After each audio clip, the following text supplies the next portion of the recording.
Derya Arms DY9. This is a relatively new one to the channel. Coming out of Turkey, imported by Rock Island, and then sold in the US at an insanely low price. Incredibly affordable.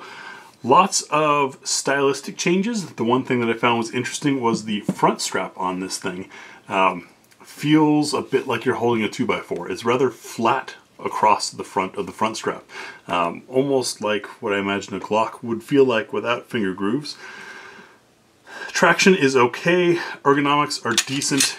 The sights are really big, and in our review of this, Tia referred to them as crayons because those are some fat fiber optic tubes. That made it a little bit difficult to group, but for defensive shooting, which is what the pistol's made for and what the drill is, that could be an advantage.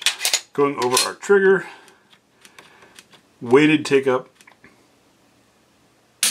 and a very heavy push-through brake.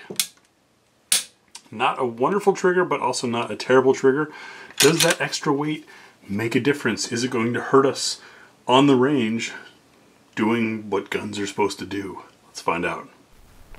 The Derya Arms DY9, I most recently reviewed, shot this thing about a month ago. Interesting piece. I remember from then Tia calling the sights crayons because they're giant and super bright, and also that the trigger was a little bit heavy. Let's see how that works for this speed, since we didn't quite do a speed related test in that video.